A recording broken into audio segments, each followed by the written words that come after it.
Vivió su infancia y adolescencia en el barrio Goes de Montevideo, cursó la escuela primaria en el Colegio San José y la secundaria en el Liceo Misericordista, realizó estudios preuniversitarios de abogacía en el Instituto Héctor Miranda, desde pequeño dibujó y asistió a diversas academias, completó un curso de dibujo publicitario y concurrió durante un año a la Escuela de Artes Aplicadas, dependiente de la Universidad del Trabajo en aquel entonces. También incursionó en la música, improvisando temas de rock. En 1969 comenzó a trabajar en publicidad como aprendiz gráfico en la agencia S&R Antuña, y allí en más la publicidad se transformaría en su principal medio de vida, de sustento, diría yo.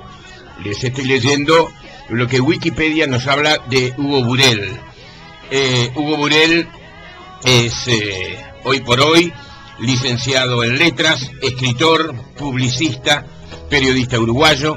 Muchos de ustedes seguramente leerán sus columnas los domingos en el diario El País, y ha recibido premios internacionales.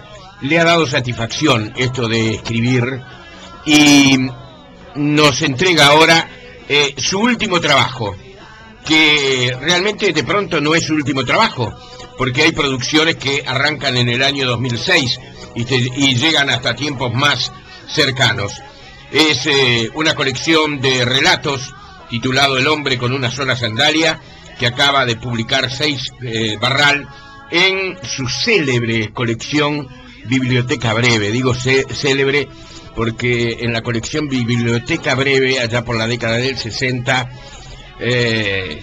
este sello editorial, Seix Barral, dio a muchos escritores latinoamericanos que hoy son los sinónimos del boom de la literatura latinoamericana, publicaron por primera vez. ¿Cómo estás, Hugo? Buen día. Hola, Jorge, buen día. ¿Qué tal?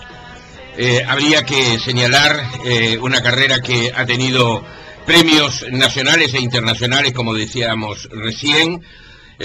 Ha transitado por la novela, ha transitado por el cuento y ha transitado por el teatro.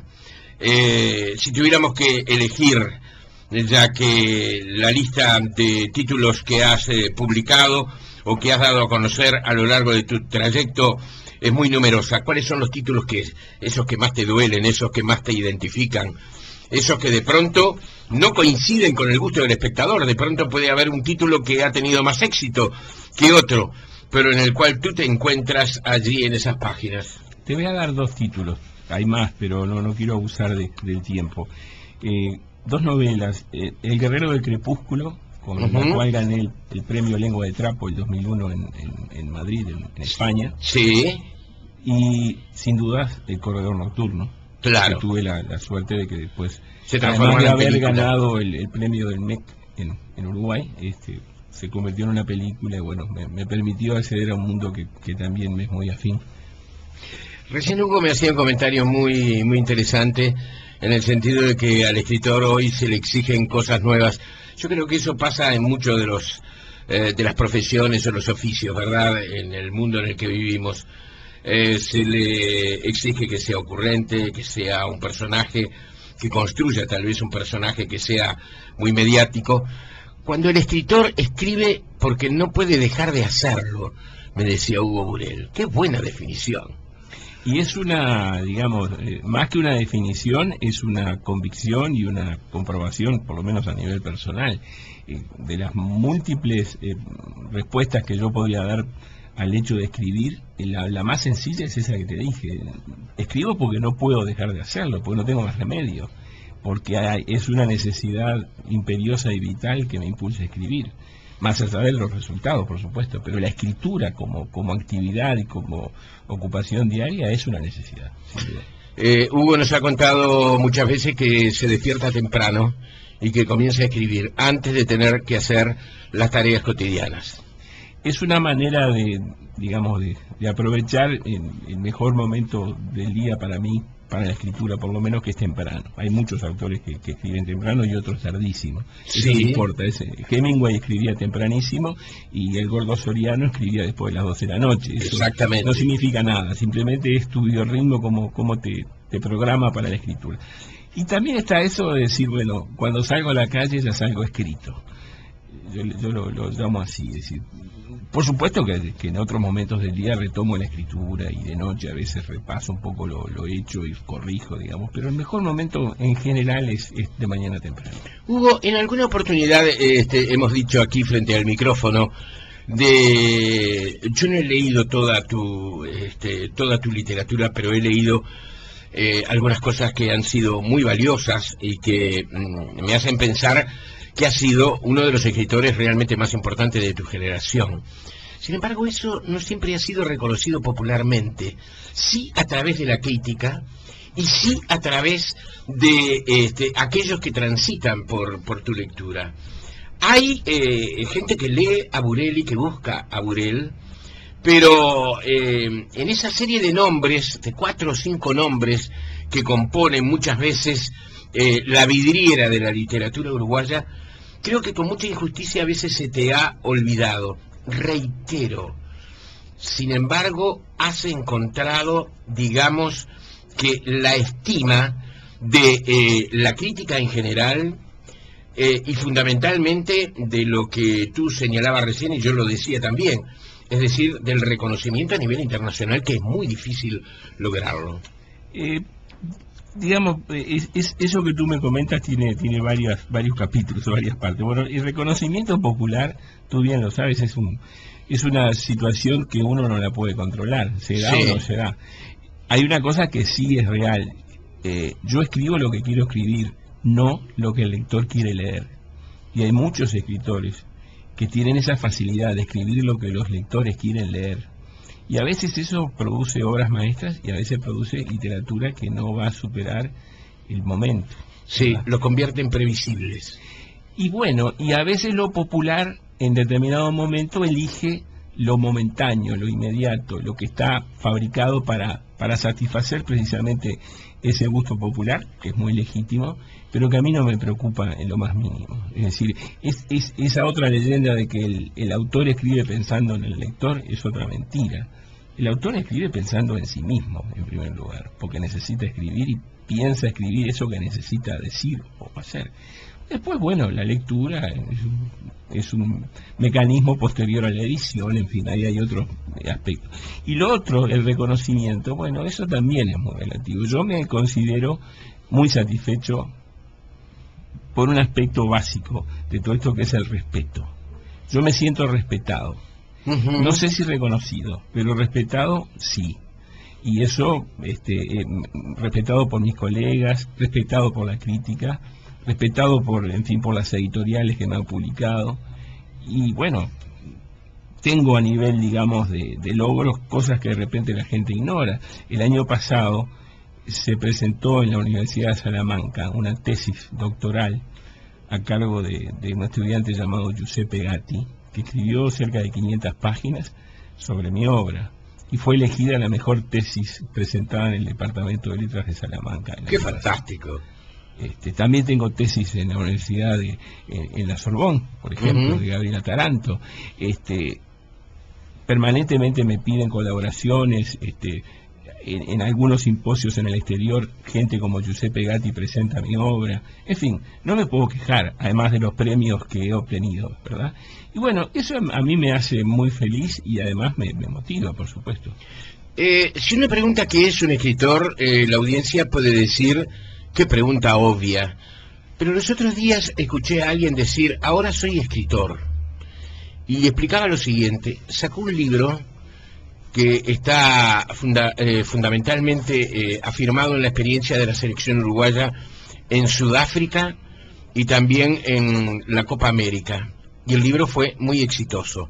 A él se le conoce por otras actividades. Pero él se señalaba a sí mismo, ahora soy escritor, porque el libro ha circulado y es cierto, escribió si seguimos la lengua, si seguimos la academia, si seguimos el significado de la palabra, él es un escritor. Sin embargo, el escritor es otra cosa. Mira, escribir es una larga paciencia. Es estar conectado al hecho de la escritura, no ocasionalmente, no porque se te ocurrió y salió algo. Tenés que estar todos los días escribiendo, publiques o no publiques, ¿verdad? Y lo otro es la conciencia de lo que uno hace, ¿verdad? Ser escritor no es lo mismo que escribir. Porque el escritor es como una especie a veces puede ser como una especie de disfraz o de actitud, y otras veces es algo auténtico, no lo podemos discernir. El escritor no es el autor episódico que saca un libro de vez en cuando y se le ocurre escribir. No, el escritor es alguien que necesita escribir.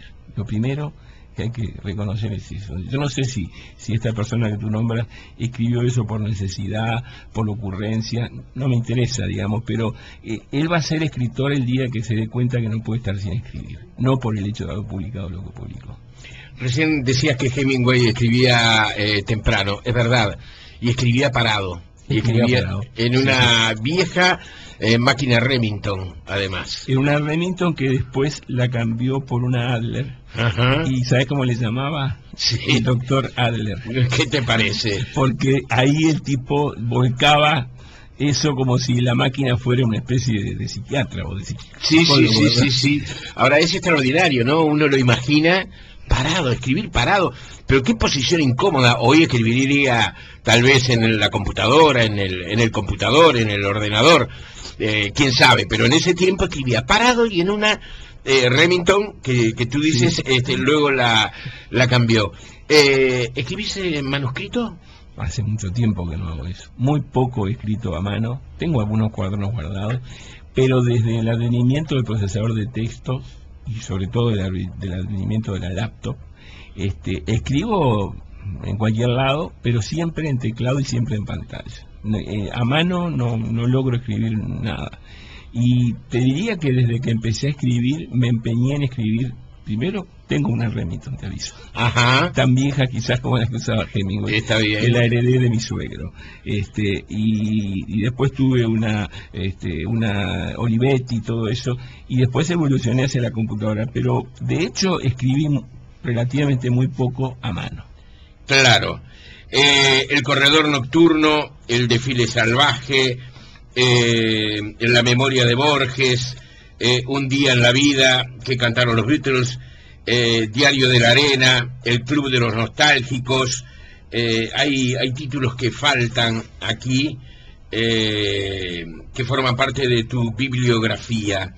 ¿Qué quieres dar? ¿Una historia o un pensamiento a partir de la historia? ¿La historia se va sola?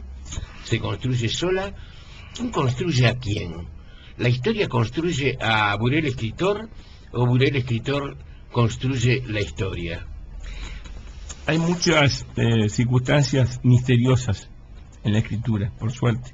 Yo no he llegado nunca a dilucidar el misterio último de la escritura, la necesidad de la ficción. La ficción forma parte de la vida, y en mi caso forma parte de mi vida en tanto lector también. Yo leo muchísimo y en tanto escritor, ¿verdad? La necesidad de ficcionar es lo que determina esa historia que tú estás aludiendo, y a veces te involucra sin que te des cuenta, y a veces se te ocurren cosas que intervienen mediante la ficción, hechos reales.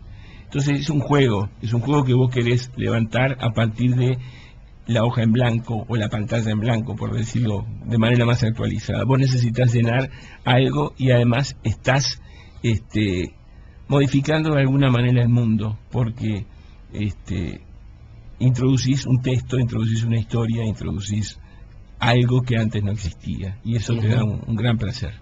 ¿Te cuesta encontrar el título de tus libros? Por lo general el título lo voy cambiando a medida que voy escribiendo. Ajá. Me gusta mucho ir probando. Muy pocas veces se me ha ocurrido un título y después lo he dejado fijo hasta el final.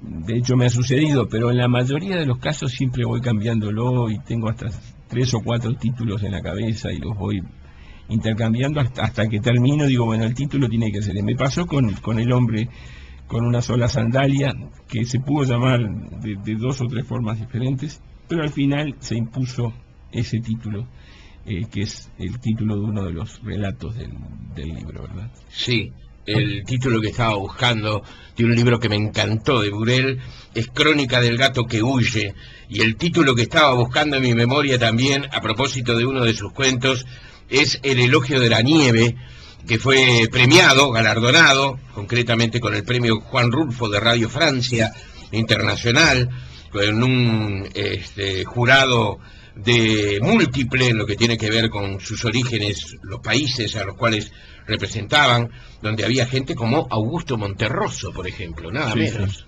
Sí, era un jurado muy importante en ese momento. Claude Fell, Aline Schulman, Sí. en fin, ahora no los recuerdo a todos. Emilio Sánchez Ortiz, José María Caballero Bonal, Exactamente. Alexis Márquez, Mercedes Iturbe y Claude Fell, que Sí. tú lo señalabas recién.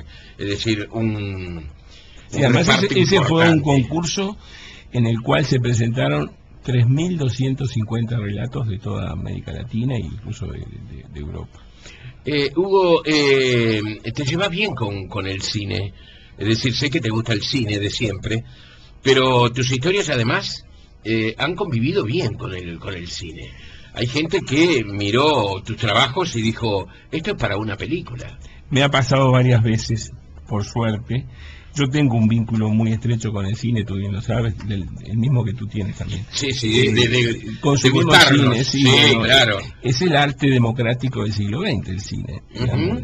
Yo iba al cine desde los 5 años, al cine Lutecia, me llevaba mi madre y mi padre. Ahí en la Avenida General En la Avenida Flores. General Flores, al cine Ateneo, al cine Astor, al cine Avenida, al cine Mundial, al cine Centenario, es decir, todos los cines de barrio de esa zona, que eran en esa época florecían, ¿verdad? Y eso es una formación en cuanto a la imagen, pero además en cuanto al relato, ¿verdad? Uno a través del cine aprende a contar, aprende a dialogar, aprende a cortar una escena y después generar otra. Es una sintaxis muy literaria. Hay una gramática en el cine que si uno la traslada al relato escrito, Sí. porque además el cine es relato escrito. Yo di este año un seminario de literatura y cine en el Carrasco Lawn Tennis, donde leíamos una novela y veíamos la película que la inspiró, en la cual se inspiró, y les decía, esto siempre empieza en el papel. Una película es un guión, una película es un texto, después lo que verán ustedes en la pantalla serán otras cosas, pero siempre básicamente es texto el cine, y es gramática, y es diálogo, y es descripción de lugares, en fin, caracteres, contenidos dramáticos, lo que quiera. En ese sentido, si uno ve el cine como texto, es una experiencia fascinante, porque ver, por ejemplo, el pasaje del Gran Gatsby, la novela de Scott Fitzgerald, a la película de Jack Clayton, Sí. o ver, por ejemplo, qué hizo Campanella con El secreto de sus ojos a partir de la novela de Sacheri, qué cosas quitó, qué Sí. cosas modificó, por qué cambió el final, Sí. que la película no es el mismo que la novela. Eso te da un mecanismo, y bueno, en el caso de mi obra, evidentemente, el ver tantos cines desde pequeño condicionó mi escritura, y yo soy quizá muy visual, muy cinematográfico, a veces sin proponérmelo. No es que yo esté escribiendo pensando esto después lo adaptar a una película. De hecho, El corredor nocturno se hizo película, pero antes pudo ser El elogio de la nieve, antes pudo Claro. ser Crónica del gato que huye, antes pudo ser Tijeras de plata. Hubo varios directores que se interesaron en mi obra, que llegamos a hacer acuerdos, que hicieron guiones. Después no salieron porque el cine es dinero. Es decir, uno cuando una película industria. no se imagina todo lo que hay antes de estar viéndola. La plata que sale, las dificultades que trae, no es fácil hacer el cine. Entonces, bueno, pero sí he estado cerca del cine y de hecho la experiencia con El corredor nocturno, que además estuve durante el rodaje, que además me consultaron en el guión, que además conocí a los actores, que conversé con ellos, que habían leído el libro, en fin, es una experiencia muy gratificante. Sí, y ahora es bueno decir que 2 piezas que pertenecen a Hugo Burell van a ser trasladadas a la televisión, van a tener su versión televisiva aquí en nuestro país, en un ciclo de, creo que son 7, ¿verdad?, obras de relatos de escritores uruguayos. 2 de ellos pertenecen precisamente a Hugo Burell. Señores, el pretexto de esta mañana es citarlo a Hugo Burell, porque la novedad es el hombre con una sola sandalia, y de eso ya hablamos aquí en la mañana de Tiempo Presente. Presentó MP, Medicina Personalizada, cobertura total de asistencia médica, 2711-1000. Una manera de ver las cosas. Tiempo Presente. Sebel Uruguay presenta el siguiente espacio.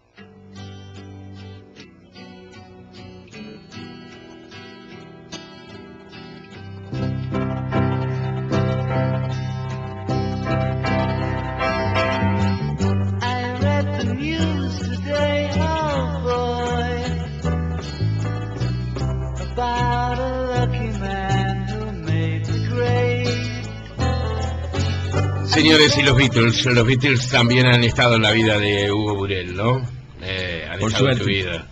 Por suerte. Por suerte. Pero vamos a hablar de el hombre con una sola sandalia. ¿Qué le pasó con la otra sandalia? Bueno, no, el título es una alusión al mito de Jasón y los argonautas, que ahí, digamos, está referido en el último cuento, y es una especie como de metáfora sobre una condición del protagonista, que es haber sufrido una hemiplegia y estar impedido de caminar normalmente. Esa sandalia de menos en Jasón determinaba que esa situación advirtiese a sus enemigos de quién era y por qué estaba ahí. Es un poco también como el mito de Edipo, ¿no? Es decir, hay una señal de los dioses, le quitan esa sandalia en un río, y esa sandalia de menos revela ante sus enemigos quién es. Pero es simplemente una referencia mitológica muy breve, no apunta a eso el relato, pero es a su vez una referencia a Jasón en tanto héroe que persigue el famoso vellocino de oro, claro, colgado en un monte, y que debe rescatarlo para cumplir así un trabajo importante para su obtener lo que se propone con Pelias, que es su enemigo y él es el usurpador del trono de su padre. En fin, y esa condición de argonautas, de navegantes, de buscadores, de constructores de la historia y del mito, esa condición desafiante que tienen esos hombres que van en la nave Argo, se traslada un poco al hombre, ¿verdad?, a su necesidad de descubrimientos, de superación, de espacios abiertos, de desafíos. Y este hombre que está impedido por una hemiplegia, de alguna manera, a través de una lectura de un libro que alguien le regala y que se llama precisamente El hombre con una sola sandalia, se va a ir metiendo en esa ficción y se va a convertir mentalmente en Jasón. Son 10 relatos. 9 relatos. El primero, creo, el más distante en el tiempo, es del año 2006. Sí. Y el más reciente lo escribiste este año. Tú sabes que es difícil configurar un libro de cuentos, porque no te podés programar para decir, escribo 9 cuentos todos seguidos, como que los vas haciendo, los vas poniendo, los vas mejorando, y cuando querés acordar tenés una serie de cuentos que de alguna manera se vinculan entre sí, que de alguna manera constituyen un libro. Ahora, ¿no te produce ansiedad, Hugo, tener un cuento que has llevado tus obras seguramente tiempo de corrección, el disgusto de no encontrar la frase hasta que llega, o es la frase que se parece a la que querés pero llega, tenerlo ahí escondido es un valor detenido hasta que finalmente lo mostrás? ¿No te genera ansiedad? Mira, a ver, el tema es otro, es creer en lo que haces, digamos, valorarlo y y cultivarlo de alguna forma, irlo puliendo, y cuando te parece que está todo, que todo encaja, ahí de alguna manera recién va a salir a luz y lo vas a mostrar y lo vas a presentar. No me angustia el cuento con ese mecanismo. Quizá me angustia un poco más la novela, porque es de más largo aliento, es un ejercicio que te exige dedicación, que tenés que sostener ese proyecto por mucho tiempo. Una novela no te lleva menos de 1 año y medio, 2. En el cuento a veces te sale, yo algunos de estos cuentos los escribí en 2 o 3 días. Es decir, el cuento tiene como... Es como Usain Bolt, ¿viste? Arranca y ¡fuck! Llegó. Sí. Y son 100 metros y los hizo en 9 segundos. A veces un cuento es eso, ¿viste? Es una especie como de iluminación que te arrasa y que te lleva y que no te deja vivir hasta que no lo terminas. Y después que lo terminaste, bueno, está ahí y otra vez por ahí te arranca esa locura con otro tema.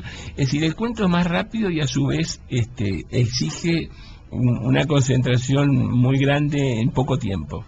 Entonces es una experiencia muy muy interesante la escribir cuento desde el punto de vista de la escritura, ¿no? De lo que el escritor siente. Yo me acuerdo que El Elogio de la Nieve lo escribí en 1 semana prácticamente para mandarlo al concurso, y esa semana estuve absolutamente sumido en ese relato de los tipos en el bar que toman, que hablan, en fin, era una cosa como, si se quiere, mágica, ¿verdad? Sí. Y la viví así, realmente la viví como un destello, como algo que me iluminó, y bueno, haber ganado un premio con ese cuento de alguna manera confirmó esa intuición. Sí. No siempre te pasa eso, no siempre estás pensando en esa posibilidad. A veces escribís porque se te ocurrió y te gusta y quieres llegar con esa historia y liquidarla. Otras veces la escribís y después la das vuelta como una media porque te das cuenta que no está bien así. O la cortás o la alargás. En fin, digo, el estímulo del cuento es muy diferente al de la novela. Cortázar decía que, para el lector, ¿verdad?, mientras la novela te gana por puntos, el cuento te gana por knockout. Claro, buena definición. Sí. Buena definición. 9 relatos. ¿El lector qué debe saber de estos 9 relatos? ¿Qué espera el autor que pueda encontrar de repente el lector? ¿O qué supone, más que espera? ¿Qué supone que el lector va a encontrar en la unidad de este libro, en esos 9 relatos diferentes? Yo creo que va a encontrar una experiencia de lectura interesante.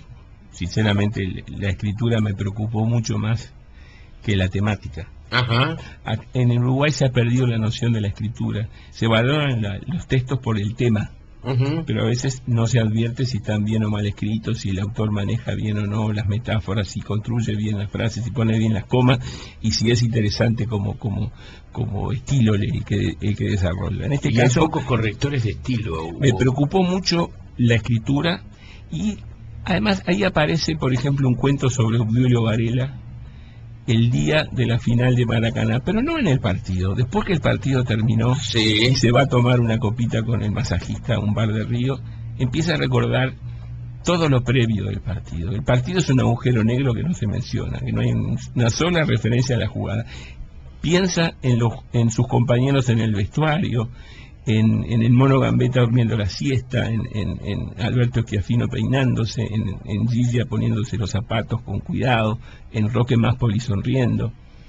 Piensa todo eso, el tipo solo, tomando, y se cuestiona la gloria, porque la gloria la obtiene a costa de un pueblo enmudecido que no pudo festejar el campeonato en su país.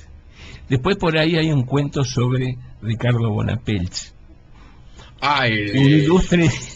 el del hecho policial del Paso Molino. El de la muerte de Salvo, su suegro. Claro. A manos de un señor llamado Artigas Guichón, que se suponía que cobró un dinero de Bonapelch para eliminar a... Sí. Pero la peculiaridad de Bonapelch, que era un gran imitador de Gardel, y era amigo de Gardel, y se vestía como Gardel, y le sacó todos los gestos, todos los tics, la manera de peinarse, la manera de vestirse, y vivió para el parecido, y se impuso como amigo de Gardel, aunque Gardel lo conoce de casualidad. Por ahí está también una referencia a Dogomar Martínez, que es el derrotado mejor recibido en la historia del deporte uruguayo. Si pierde con Archie Moore por puntos en el Luna Park, y el puerto de Montevideo está lleno de gente para esperar el hidroavión de Causa que lo trae. En esa época había hidroaviones que bajaban a la bahía. Exactamente. Y hay una metáfora a partir de esa derrota con alguien que en sus inicios como periodista inventa un reportaje a Borges que nunca hizo, para poder entrar en un medio periodístico, y él cree que el director de la publicación no se dio cuenta de esa falsificación. En fin, hay cosas que creo que al público uruguayo sin duda le van a interesar. Señores, además hay otros personajes fascinantes que aparecen. Picasso, Malena la del tango, por supuesto está mencionado Obdulio Varela, Gardel, Borges, Dogomar Martínez, también Ricardo III convertido en Papá Noel. Esto sí que está bueno de saber cómo Ricardo III se convierte en Papá Noel. Hugo, fue un gusto. Para mí también. Muchos libros en el futuro. Muchas gracias. Gracias por venir. Señores, recuerden el título del libro, El hombre con una sola sandalia. El autor Hugo Burela ha estado con nosotros. Ha sido publicado por Seix Barral en su colección Biblioteca Breve. Y esto es Tiempo Presente.